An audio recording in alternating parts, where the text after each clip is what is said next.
I discovered my wife's 15 demands on our kitchen table, so I rejected her ultimatums, reclaimed my self-respect, and rewrote the rules of our marriage. Walking through my front door after a regular Wednesday, I expected the usual quiet house and maybe some leftovers in the fridge. Instead, I found a handwritten list sitting on my kitchen table, like some kind of legal document. 15 numbered demands. My wife had apparently spent her day crafting what she called requirements for our marriage moving forward. I picked up the paper and read through it once, then twice. The demands ranged from ridiculous to insulting. Number 1. Stop leaving dishes in the sink overnight. Fair enough, I thought. Number 7. Limit contact with your college friends to once per month. Getting warmer. Number 12. Ask permission before making any purchase over $50. Now we're talking control. But it was number 15 that really caught my attention. Acknowledge that these changes are necessary for our relationship to survive. The whole thing was written in her neat handwriting, each point carefully numbered and detailed, like she was issuing corporate policy changes. I set the paper down and looked around my own kitchen. This was my house too. I'd been paying the mortgage for 8 years, maintaining the yard, fixing things when they broke. Yet here was a list treating me like some kind of subordinate employee who needed performance management. The more I read through it, the clearer it became. This wasn't about improving our marriage. This was about establishing dominance. Every demand was designed to make me ask permission, seek approval, or change my behavior to suit her preferences. She wanted me to become someone who checked in before spending my own money, who asked for permission to see my friends, who basically handed over decision-making authority in my own life. I folded the paper and put it in my pocket. When she got home from her book club meeting, she was going to expect me to be ready for negotiation. She probably imagined I'd go through each point, maybe argue about a few, and eventually agree to most of them to save the marriage. She had no idea what was actually about to happen. 2 hours later, I heard her car in the driveway. I stayed in the living room reading a magazine, acting like nothing unusual had occurred.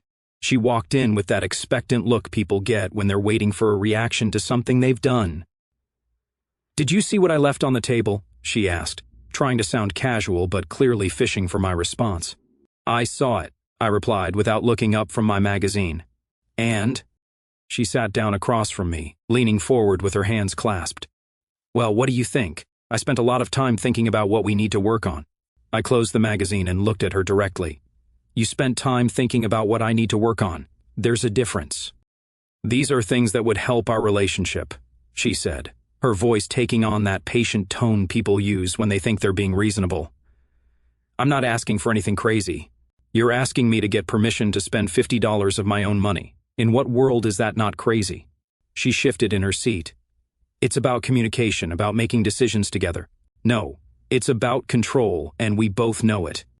The conversation was just getting started, but I could already see where this was heading. She'd prepared for negotiation, compromise, maybe some pushback on the more extreme demands. What she hadn't prepared for was someone who understood exactly what game she was trying to play. I pulled the list out of my pocket and set it on the coffee table between us. "I've got a counter-proposal," I said, standing up. "But first I want to understand something. Where did this idea come from? Because 8 years of marriage, and suddenly you need to give me a performance review." The question caught her off guard. She'd been ready to defend her list, not explain its origins. And that hesitation told me everything I needed to know about who had really been behind this brilliant idea. Her hesitation lasted exactly 3 seconds before she tried to recover. It came from me, from observing patterns in our relationship that need addressing. "Patterns," I repeated, sitting back down but keeping my eyes locked on hers. "Like me spending my own money without filing a request form first. You know that's not what this is about." "Then explain what it is about, because from where I'm sitting, this looks like a list of ways to turn your husband into your employee." She straightened up, switching to what I recognized as her debate mode. "Fine, let's go through them if you want to be difficult about it." "I'm not being difficult. I'm being direct. There's a difference." She picked up the list and cleared her throat. "Numbers 1 through 5 are basic household responsibilities that you've been neglecting." "Neglecting according to whom? Did we vote on dishwashing timelines and I missed the meeting?" "It's common courtesy." Common courtesy is asking your partner to be more mindful about cleaning up. Common courtesy is not making unilateral demands about timeframes in your own home. She moved to the next section. 6 through 10 are about social boundaries and time management. You mean the ones where I need permission to see friends I've known longer than you? It's about balance, about prioritizing our marriage. I leaned forward. Here's what's interesting about that logic. When was the last time you asked me for permission to go to book club, or to spend 3 hours at brunch with your sister, or to buy that $200 purse last month? That's different. How? She paused, realizing she'd walked into a trap. Because I don't disappear for entire evenings or make major purchases without discussion. I told you exactly where I was going last Friday. I was back by 10 o'clock, and the major purchase you're referring to was a set of tools I needed for fixing the fence. You know, the fence around our house that keeps our property values up. Her confidence was starting to crack, but she pressed on. 11 through 15 are about communication and decision-making as a couple. No, 11 through 15 are about you making decisions and me following them. Let's read number 13 again. I took the paper from her hands. Consult with me before making plans that affect our schedule. That's rich, considering you made this entire list and presented it as non-negotiable without consulting me about anything. I'm trying to improve our marriage. You're trying to control our marriage, and me in it. She stood up, pacing now. You're twisting everything. These are reasonable requests from someone who feels unheard in her own relationship. Unheard? You literally just handed me a list of orders and expected compliance. How is that being unheard? Because you never listen when I bring things up casually. So your solution is to stop bringing things up casually and start issuing ultimatums instead. She stopped pacing and looked at me with frustration. It's not an ultimatum. I stood up and walked to where she was standing. Then what happens if I don't agree to these 15 demands? Silence. What happens? I repeated. We'll have to reevaluate our relationship. There it is, the ultimatum. You just said this wasn't. I walked back to my chair. So let me make sure I understand the options here. Option 1. I agree to ask permission before spending money, limit my friendships, change my habits to match your preferences, and basically turn over decision-making authority in my own life. Option 2. You reevaluate our relationship, which I'm assuming means you threaten to leave. You're being dramatic. I'm being accurate. And here's what you didn't consider when you were crafting this master plan. I sat down and looked at her calmly. You assumed I'd be afraid of option 2. The room went quiet. She stared at me, clearly not expecting that response. You assumed I'd panic at the thought of you leaving and agree to whatever terms you set. You thought I'd negotiate, compromise, maybe talk you down from 15 demands to 10, and we'd call it progress. That's not what I thought. That's exactly what you thought. Because in your mind, the threat of losing the relationship would be enough to make me surrender my autonomy. But here's the thing. You miscalculated. I leaned back in my chair. I'm not afraid of option 2. The color drained from her face. She hadn't expected me to call her bluff so directly. You don't mean that, she said. But her voice had lost its earlier confidence. Don't I? Let's think about this logically. You've presented me with a choice between surrendering my dignity and losing my marriage. What you haven't considered is that a marriage where I have to surrender my dignity isn't worth keeping. She sat back down and I could see her mind racing, trying to figure out how to regain control of the conversation. Look, maybe I could have approached this differently, she said, switching tactics. But these issues are real. They're things that other wives have told me about their own marriages. And there it was, the truth finally coming out. Other wives, I repeated slowly. So this isn't really coming from you observing patterns in our relationship. This is coming from your friends telling you what's wrong with your husband. It's not like that. Then what is it like? Because 5 minutes ago you said this came from your own observations. Now you're talking about other wives. Which is it? She looked uncomfortable, caught in her own contradiction. We talk sometimes about relationships, about things that work and things that don't. We talk, or they talk, and you listen. Both. Let me guess. Your book club isn't really about books anymore, is it? It's turned into some kind of marriage improvement workshop where everyone compares notes on how to fix their husbands. Her silence confirmed it. So let me paint the picture here, I continued. You sit around with a group of women, probably led by someone who's been married 3 times, and you all share stories about what annoys you about your husbands. Then someone suggests that instead of having adult conversations with your partners, you should make lists of demands. And you thought that sounded reasonable. It's not that simple. It's exactly that simple. You let a group of people who don't live in this house, don't know our relationship, and don't have to deal with the consequences, convince you to treat your husband like a problem employee. She stood up again, getting defensive. They're my friends. They care about me. Do they? Because friends who care about you would suggest communication, compromise, maybe even counseling. They wouldn't suggest you write up a list of ultimatums designed to humiliate your partner into submission. You're exaggerating. Am I? Let's look at number 14 again. Acknowledge that my concerns are valid even when you disagree. That's not asking for communication. That's demanding validation regardless of merit. That's asking me to agree that you're right even when you're wrong. I picked up the list and held it up. This entire document is designed to make me smaller so you can feel bigger, and the worst part is you didn't even come up with it yourself. You outsourced your marriage problems to a committee of people who have no stake in the outcome. That's not fair. What's not fair is bringing other people's opinions into our relationship without discussing it first. What's not fair is letting people who don't live here dictate the terms of how we live here. She was quiet for several moments, and I could see her struggling with something. Maybe some of the specific demands could be adjusted, she finally said. Adjusted how? From 15 demands to 12? From asking permission for $50 purchases to 75? You're still missing the point. Then what is the point? I stood up and faced her directly. The point is that you don't get to unilaterally restructure our relationship based on advice from people who aren't in it. The point is that I'm not a project that needs managing or a problem that needs solving. I'm your partner, and partners don't hand each other lists of compliance requirements. But if there are legitimate issues, then you bring them up like an adult. You say, hey, I've noticed you've been leaving dishes in the sink and it bothers me. Can we figure out a solution? You don't write up demand number 1, stop leaving dishes in the sink overnight. She sat back down, looking deflated. I thought this would help us. You thought this would help you. You thought this would give you the upper hand in our relationship and make me more compliant. You thought wrong. I walked over to the window and looked out at our yard. The fence I'd mentioned earlier was still half finished because I'd been working on it every weekend for a month. The garden she'd wanted was flourishing because I'd spent hours researching the right plants and soil conditions. The deck we'd built together last summer was holding up well because I'd insisted on using quality materials even though it cost more. You know what's funny? I said, turning back to her. If you'd approached any of these concerns as conversations instead of commands, we probably could have worked most of them out. But you chose intimidation over communication.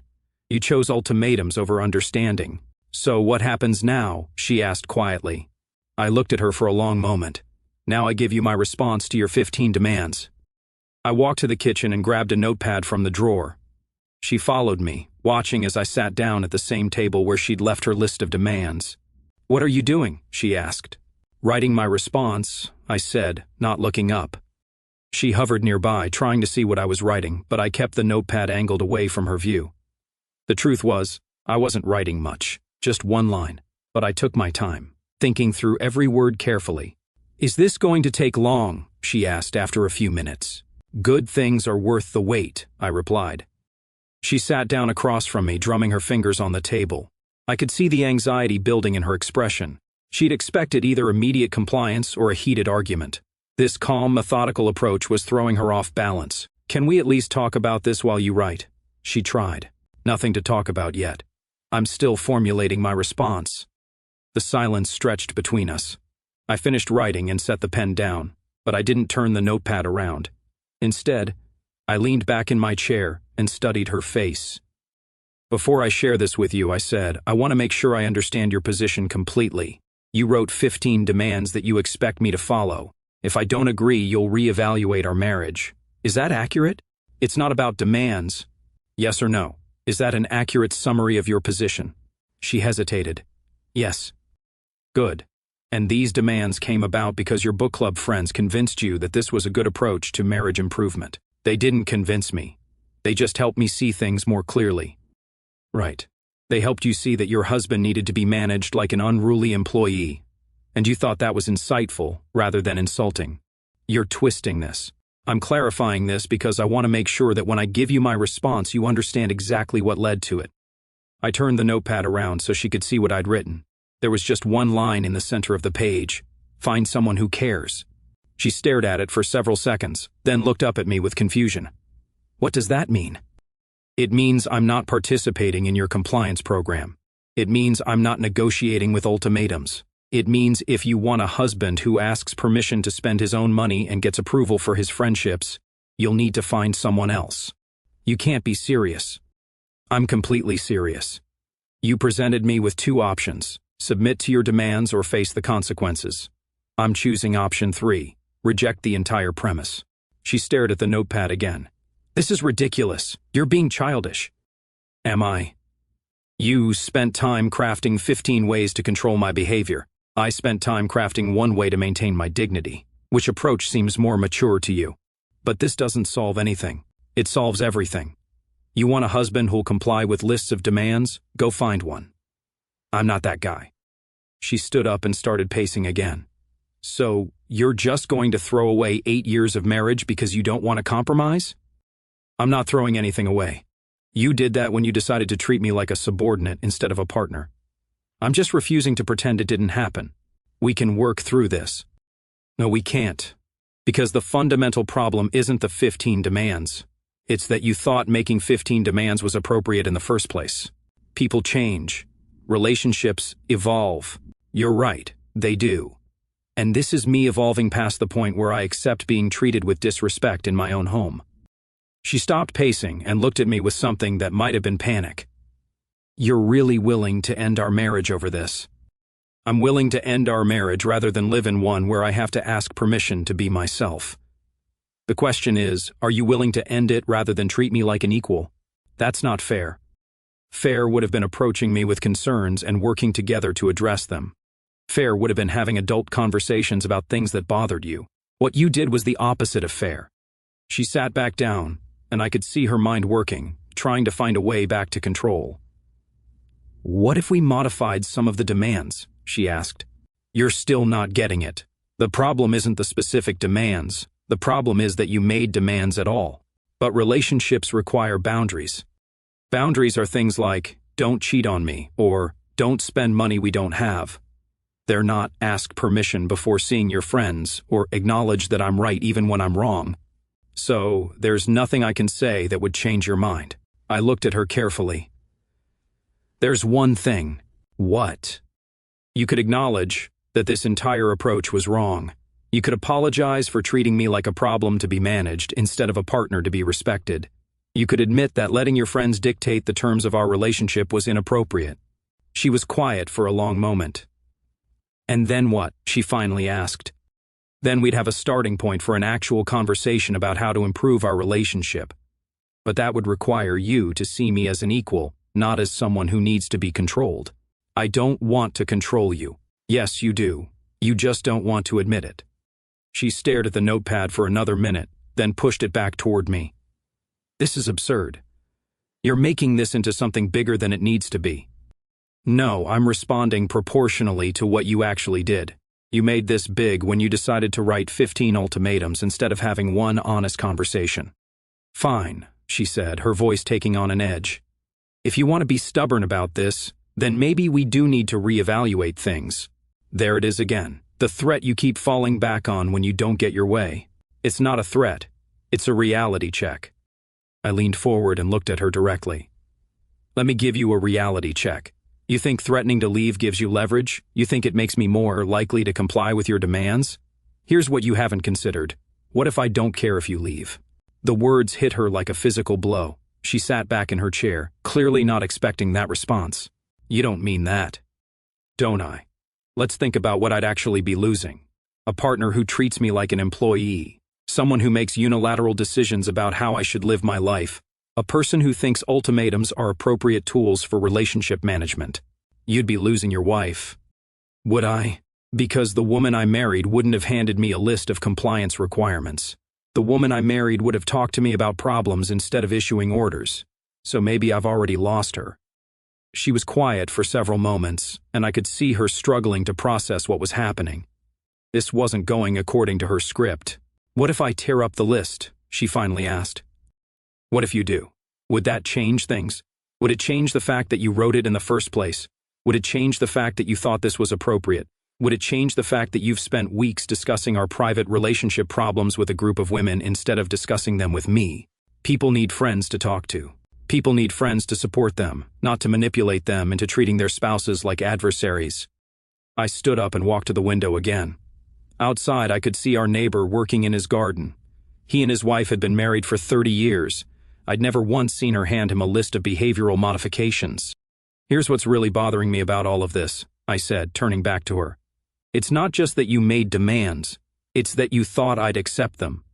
It's that you believed I'd be so afraid of losing you that I'd surrender my self-respect to keep you around. That's not what I thought. That's exactly what you thought. You calculated that the threat of ending our marriage would be enough to make me comply. You bet on my fear of being alone. And you're saying you're not afraid of being alone?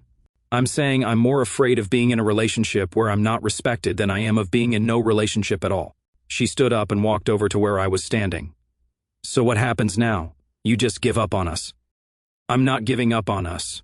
I'm giving up on this version of us. The version where you think you can issue ultimatums and I'll fall in line.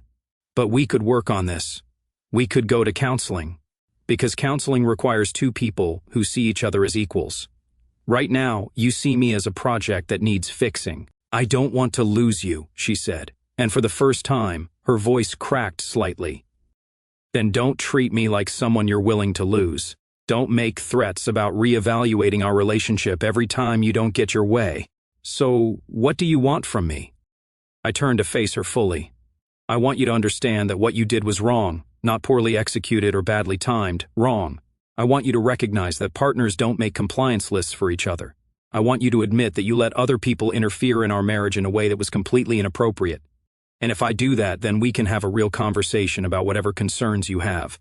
But it has to be an actual conversation, not you presenting demands and me choosing whether to accept them. She was quiet for a long time, looking down at the floor. I really thought this would help, she said softly. I know you did. That's what makes it worse. You genuinely believed that the best way to improve our relationship was to try to control me. What if I was wrong? You were wrong. The question is whether you're willing to admit it and change course, or whether you're going to keep doubling down on this approach. She looked up at me and I could see something shifting in her expression. Whether it was understanding or just strategic repositioning, I couldn't tell yet. I might have been too direct with how I presented things, she said carefully. Too direct? You handed me a list of orders. That's not too direct. That's inappropriate. I just wanted to be clear about what needed to change. What you wanted was to avoid having to negotiate or compromise. You wanted to dictate terms and have them accepted without question. She didn't respond, but I could see from her expression that I'd hit the mark. Here's my final offer, I said. You can acknowledge that this entire approach was wrong and we can start over with actual communication. Or you can stick with your demands and ultimatums and I'll stick with my response. I pointed to the notepad still sitting on the table. Find someone who cares. She stared at the notepad for what felt like minutes. I could practically see the wheels turning in her head as she realized that none of her usual tactics were working. The threats hadn't worked. The guilt hadn't worked. The attempts at negotiation hadn't worked. You're really not going to budge on this, are you? She asked. Not an inch. Even if it means ending our marriage, especially if it means ending our marriage. Because a marriage where I have to sacrifice my dignity to keep peace isn't worth preserving. She picked up her original list from the table and looked at it again. Some of these things are reasonable requests. Maybe they are, but the way you presented them wasn't reasonable. And the fact that you're still trying to defend the list instead of acknowledging the problem tells me you still don't get it. I get it. Do you? Because 5 minutes ago you were asking what would happen if you tore up the list, as if the problem was the paper it was written on, rather than the mindset that created it. She crumpled up the list and threw it toward the trash can. It missed and landed on the floor. There. Happy now? I walked over, picked up the crumpled paper, and dropped it in the trash where it belonged. That's a start, but symbolic gestures don't fix underlying problems. Then what do you want me to say? I want you to say that you understand why making demands instead of having conversations was wrong. I want you to acknowledge that bringing your friends into our relationship problems was inappropriate. I want you to admit that threatening to leave every time you don't get your way is manipulative. Fine. I understand all of that. Do you? Or are you just saying what you think I want to hear so we can move past this? She sat back down heavily. I don't know the difference anymore. That's honest, at least. I really did think I was trying to help our relationship. I believe you thought that. but you were helping yourself to more control over our relationship. There's a difference. So where does that leave us? I sat down across from her one more time. It leaves us with a choice. We can either rebuild this relationship on the foundation of mutual respect, or we can end it now before it gets any uglier. What would rebuilding look like? It would look like you accepting that I'm not a project that needs managing. It would look like you bringing concerns to me directly instead of workshopping them with your friends first. It would look like actual conversations instead of ultimatums. And what would ending it look like? It would look like you finding someone who's willing to accept being controlled, and me finding someone who sees me as a partner instead of a problem. The room was quiet, except for the sound of the air conditioner cycling on. She looked around our living room like she was seeing it for the first time. I don't want to start over with someone else, she said quietly. Then don't start over with me, but actually start over. No more lists, no more ultimatums, no more threats about reevaluating our relationship every time we disagree about something. What if we can't agree on things? Then we discuss them like adults until we find a solution that works for both of us, or we agree to disagree and move on. What we don't do is make unilateral demands and expect compliance. She was quiet for several more minutes, and I let the silence stretch. This was her decision to make, and I wasn't going to help her make it. I've been talking to the wrong people, she finally said. Yes, you have. And I approached this the wrong way. Yes, you did. And I probably owe you an apology. You definitely owe me an apology. She looked up at me. I'm sorry. I'm sorry for treating you like you were the problem instead of talking to you about problems. I'm sorry for making demands instead of requests. I'm sorry for threatening our marriage instead of working to improve it. I studied her face, trying to determine if this was genuine remorse or strategic repositioning. And I'm sorry for letting other people influence how I treat my husband, she continued. That was wrong, and it won't happen again. Good. That's a starting point. So we can work through this? We can try. But understand that things are going to be different going forward. I'm not going to walk on eggshells waiting for the next list of demands. I'm not going to negotiate with ultimatums, and I'm not going to pretend that what happened here was acceptable just to keep peace. I understand. Do you? Because the next time you have a problem with something I'm doing, you're going to have to come to me directly and have an adult conversation about it. No lists, no demands, no threats. I can do that. We'll see. I stood up and walked toward the kitchen. I'm going to finish working on that fence this weekend. If you want to help, you're welcome to. If you want to spend the time figuring out how to communicate like an adult, that's fine too. Can I ask you something? She called after me. What? When you wrote, find someone who cares, what did you mean exactly? I turned back to look at her. I meant that if you wanted a husband who would accept being treated like a subordinate, you need to find someone who cared, more about keeping you around than keeping his dignity intact. And you don't. Not anymore. I care about you, but I care about respecting myself more. The day I stop caring about my own self-respect is the day I become useless to everyone, including you. She nodded slowly. I think I understand that now. Good. Because that's the foundation everything else has to be built on. As I walked into the kitchen, I heard her getting up from the table. A few minutes later, she came in and started helping me clean up dinner dishes without being asked. We worked in comfortable silence, and for the first time in weeks, it felt like we were partners again instead of adversaries. The 15 demands were in the trash where they belonged. Whether we could build something better remained to be seen, but at least now we had a chance. Our story has come to an end. If you've made it this far, how about subscribing to our channel? It helps us immensely. I've selected 2 other videos for you that I'm sure you'll enjoy. Feel free to click on them. I'll be waiting for you in the next story. See you soon.